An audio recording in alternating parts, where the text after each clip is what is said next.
Iran এখন পরাশক্তির মর্যাদায় উন্নীত হয়েছে। গোপনে ইরানের সাথে যুক্ত হয়ে মানে আলাপ আলোচনা চালিয়েছে যে আমরা আর আমাদের ঘাঁটি থেকে ইরানের দিকে আক্রমণ করার কোনো সুযোগ আমেরিকাকে দিচ্ছি না। আমরা এই প্রতিশ্রুতি ফাইনালি দিয়েছি। কিন্তু এর আগেও ২-১ বার এই প্রতিশ্রুতি দিয়েও প্রতিশ্রুতি রাখতে পারে নাই। এটা বোধহয় আমেরিকান প্রেসারে পারে নাই। এখন মধ্যপ্রাচ্যের দেশগুলোর আপনার দেয়ালে পিঠ ঠেকে গেছে। এখন তো আর কিছু করার নেই। তাই তারা এই কথা ইরানের সাথে একটা গোপন ডিপ্লোমেসি চালিয়ে নিয়েছে। কারণ এই কয়েকদিনের যুদ্ধে মুখের মধ্যে হাসি ছিল না। Donald Trump is a deliberate liar, a damn liar. আমার সবচেয়ে অবাক লাগে যে এই ধরনের একটা মানুষ যার কথার কোনো বিন্দুমাত্র কথার মধ্যে কোন রকম বিশ্বস্ততা নেই, যাকে একেবারেই বিশ্বাস করা যায় না, সকালে একবার একটা বলে দুপুর হওয়ার আগেই সেটা পরিবর্তন করে, আবার সন্ধ্যেবেলা সেটাকে আবার আরেকটা সিদ্ধান্ত নেয়, রাতে সে বিছানায় শোয়ার আগে আরেকটা সিদ্ধান্ত নেয়। এই ধরনের একটি লোক, এই ধরনের একটা লোক কি করে আমেরিকার মতো রাষ্ট্রের প্রেসিডেন্ট হয় এবং আমেরিকার মানুষও কিভাবে তাকে ভোট দিল? কারণ তার কিন্তু একটা অতীত ইতিহাস আছে, একটা অতীত ইতিহাস আছে। এর আগেও এক মেয়াদে ডোনাল্ড ট্রাম্প আমেরিকার প্রেসিডেন্ট ছিলেন। তার মেয়াদ শেষ হওয়ার সময় তখন হোয়াইট হাউস ছেড়ে যেতে চাচ্ছিলেন। আসলে আমেরিকার প্রেসিডেন্টের এই ধরনের আচরণ ভাবাই যায় না। আমরা আমেরিকাতে প্রেসিডেন্ট দেখেছি George Washington, Abraham Lincoln, Jefferson, তারপরে Ronald Reagan, John F Kennedy, এই ধরনের প্রেসিডেন্ট ওবামা, এই ধরনের ব্যক্তিত্বদের আমি প্রেসিডেন্ট হিসেবে দেখেছি। কিন্তু ডোনাল্ড ট্রাম্পের মতো প্রেসিডেন্ট আমেরিকার মতো রাষ্ট্রে হতে পারে, এটা আমার কাছে কল্পনার বাইরে ছিল। যা হোক, যে বিষয়টা বলবো, ডোনাল্ড ট্রাম্প যেটা বলেছে সেটা হলো যুদ্ধবিরতির ঘোষণা। এই ঘোষণা দেওয়ার আগে ডোনাল্ড ট্রাম্পের একটা বক্তব্য ছিল যে 48 আওয়ার্স আলটিমেটাম ইরানকে দিয়েছে এবং এই 48 ঘন্টার মধ্যে ইরান যদি হরমুজ ওপেন করে না দেয় তাহলে ইরানের অস্তিত্ব সংকট হবে, এইরকম আক্রমণ করবে। অর্থাৎ ইরানের যে পাওয়ার সেক্টর পুরোটাই একেবারে ধ্বংস করে দেবে। সাথে সাথে ইরান একটা রিটালিয়েটিং ভয়েস দিয়েছে যে আমাদের পাওয়ার সেক্টরের উপরে যদি আমেরিকা বেপরোয়া আক্রমণ করে তাহলে আমরা মধ্যপ্রাচ্যের দুটো জিনিস একেবারে শেষ করে দেব।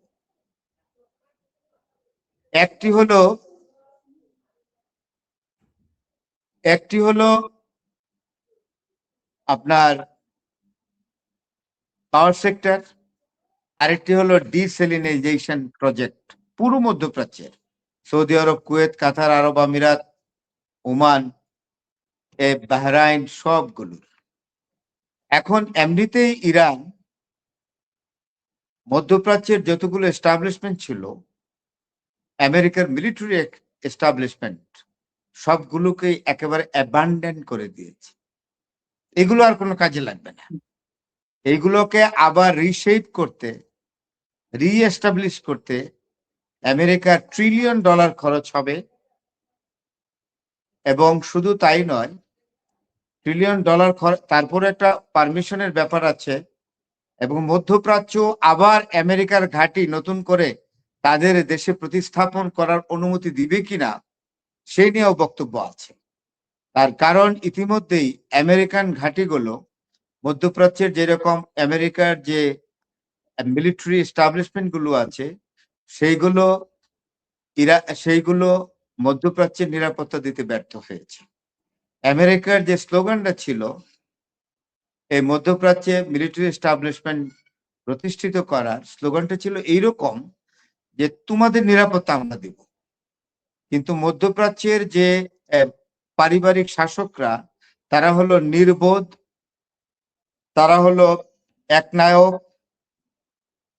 তারা হলো জনগণ থেকে অনেক দূরে, এদের কোন রকম জনসমর্থন নাই, শুধু ক্ষমতায় থেকে ক্ষমতা ভোগ করা।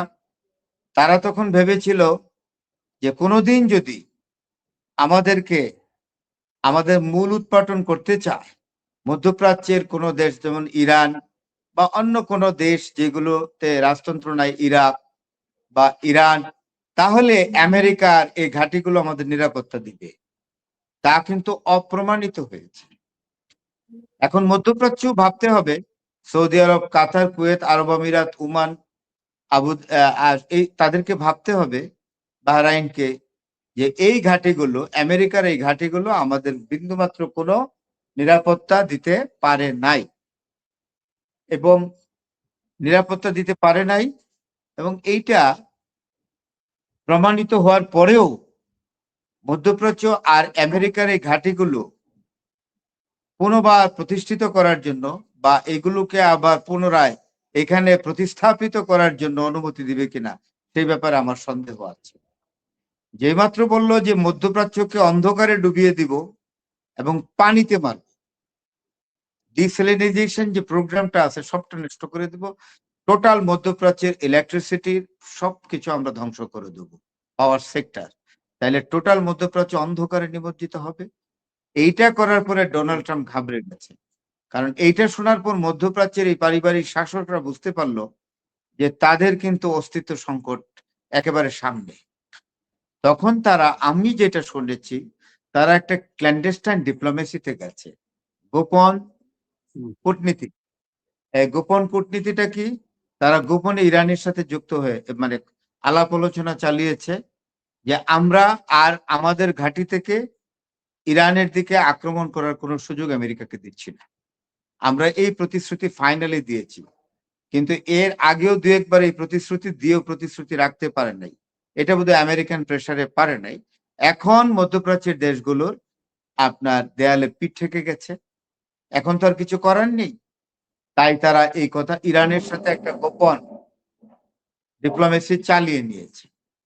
এরই ফলশ্রুতিতে ডোনাল্ড ট্রাম্প দেখেছে দুই দিক থেকে সমস্যা। একে তো ন্যাটো সমর্থন করে নাই, ইউরোপিয়ান দেশগুলো সমর্থন করে নাই, কোনো এলাই আসে নাই, মানে আমেরিকার কোনো মিত্র দেশ এই প্রথমবারের মতো আমেরিকার সাথে ইরানের যে যুদ্ধ, এই যুদ্ধে আমেরিকার পক্ষ অবলম্বন করতে, সৈন্য পাঠাতে, খরচ বহন করতে পুরোপুরি অস্বীকৃতি জানিয়েছে। এবং শুধু তাই নয়, এখানে যখন ব্রিটেনের প্রাইম মিনিস্টার স্যার কিয়ার স্টারমারকে বারবার বলছিলেন, প্রেসার দিচ্ছিলেন Donald Trump, join the war, join the war, join the war, Keir Starmer বলছিল আমি কেন যুদ্ধে যাব, আমার এখানে লাভ কি? It is the first and foremost duty of the British government to ensure the security of British people, not the security of the American people or Israeli people. We would like to seek our interest, seek and secure our interest. সুতরাং এটা সম্ভব না। তখন অতি জোরাজোরির ফলে, আমরা বলি যে প্রেসারের ফলে, স্যার কিয়ার স্টারমার বোধহয় 4টা প্লেন দিতে রাজি হয়েছিলেন এবং পাঠিয়েও ছিলেন 4টা প্লেন। তো এখন যুদ্ধবিরতি দেওয়ার ফলে আমার মনে হয় কিয়ার স্টারমার যীশু খ্রিস্টের কাছে শুকরিয়া জানিয়েছেন যে হায়, আমার এত চাপে আমি 4টা প্লেন দিয়েছিলাম আমেরিকাকে ইরানের উপর বম্বিং করার জন্য, তো এই 4টা প্লেন আর লাগলো না। আমার মনে হয় স্যার কিয়ার স্টারমার চার্চে গিয়া যীশু খ্রিস্টের কাছে শুকরিয়া আদায় করেছে, যেটা আমি বলবো যে আমার এই 3টা প্লেন আমি বাঁচিয়েছি, কারণ এটা জানের সাদগা হিসেবে দিয়েছিল কিয়ার স্টারমার এই ডোনাল্ড ট্রাম্পের প্রেসারে। ডোনাল্ড ট্রাম্পের যে আচরণ, সেটা গুন্ডা প্রকৃতির মানুষের আচরণ, এটা একটি রাষ্ট্রের প্রেসিডেন্টের আচরণ হতে পারে না। এবং আমেরিকার এই প্র্যাকটিস থেকে কিন্তু এগুলো বন্ধ করতে হবে। কিরকম? পানামার নরিয়াগা খারাপ হোক, তার বিচার অন্যভাবে হতে পারে, তার দেশের জনগণ তার বিরুদ্ধে দাঁড়াবে। সে যদি ড্রাগ ট্রাফিকিং করে, তার দেশ সেটা দেখবে, বা আন্তর্জাতিক আদালত আছে, জাতিসংঘ আছে, সেটা দেখবে। কি করলো? তাকে উঠিয়ে নিয়ে তার দেশ থেকে নিয়ে আসা হলো। তারপরে যে অতি সাম্প্রতিক যে বিষয়টি ঘটলো,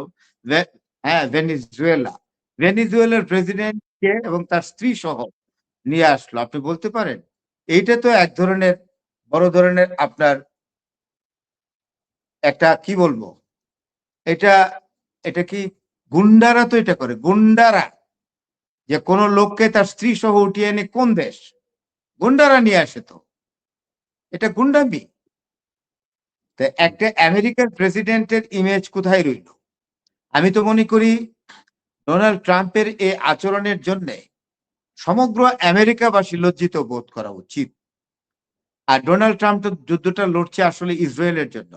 বিশেষ করে বেনিয়ামিন নেতানিয়াহুর জন্য। এই এপস্টিন ফাইল নিয়ে তো গসিপিং হচ্ছে। অনেক গসিপিং। এবং সেখানে ডোনাল্ড ট্রাম্পের যে ছবিগুলো আছে সেগুলো রিলিজ করা হয়েছে, আমরাও দেখেছি। কিন্তু অফিসিয়ালি এগুলো রিলিজ হয়নি। অফিসিয়ালি হয়নি, যাতে অফিসিয়ালি না হলে এটাকে রেকগনাইজ করা যায় না। যাতে অফিসিয়ালি এটা রেকগনিশনের পর্যায়ে না যায়, সেইটার জন্যই আপনার ডোনাল্ড ট্রাম্পের এই আকুতি মিনতি এবং আপনার বেনিয়ামিন নেতানিয়াহু যা বলছে তাই করছে। একজন আমেরিকার প্রেসিডেন্টের নৈতিক চরিত্রে এত স্খলন যদি ঘটে থাকে, তাইলে আমেরিকার জাতি কোন রাষ্ট্রপ্রধান বা কোন ধরনের প্রেসিডেন্টের শাসনাধীনে আছে তাদের তো ভেবে দেখা উচিত। আমি যেটা মনে করি, ডোনাল্ড ট্রাম্প একটা উন্মাদ এবং মানসিকভাবে বিকৃত মানসিকতার লোক। তাকে ট্রিটমেন্টের জন্য আমেরিকাতে যদি কোনো পাগলা গারদ থাকে, আমাদের দেশে আছে হেমায়ত।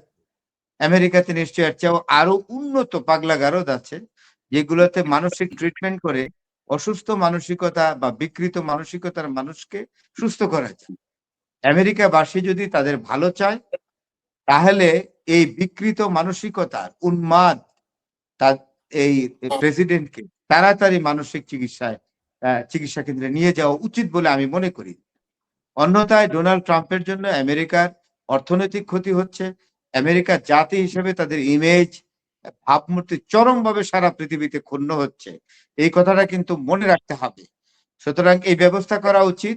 তাদের তো সংবিধানে আছে, আমেরিকার প্রেসিডেন্ট যদি মানে ডিসকোয়ালিফাইড হয়, if the president is found disqualified to run the administration of the country, then vice president can take over the office of the president.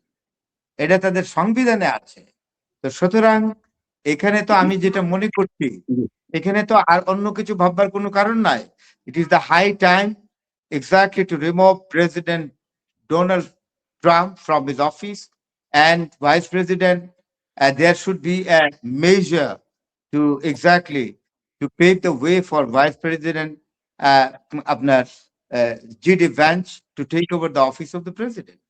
যদি আমেরিকাকে বাঁচাতে চায় এই আমেরিকার জনগণ, সেনেট এবং কংগ্রেসের এই দায়িত্ব। আমি এটা মনে করি তড়িঘড়ি করে সেনেট এবং কংগ্রেস ইমপিচ করা উচিত প্রেসিডেন্ট। না করলে আমেরিকার এমনিতেই কিন্তু শেষ হয়ে গেছে।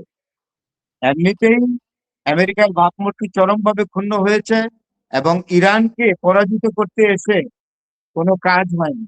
ইরান আমেরিকার সাথে এই 23-24 দিনের যুদ্ধ করে আমেরিকা এখন পরাশক্তির ভাবমূর্তিতে আবির্ভূত হয়েছে। ইরান এক বিশাল জাতি।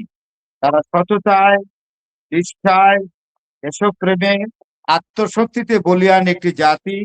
পৃথিবীর অত্যন্ত শক্তিশালী সবচেয়ে শক্তিশালী দেশের সাথে লড়াই করে তাদের শক্তিমত্তা, তাদের দেশপ্রেম প্রমাণ করেছে। তাই ইরান এখন পরাশক্তির মর্যাদায় উন্নীত হয়েছে।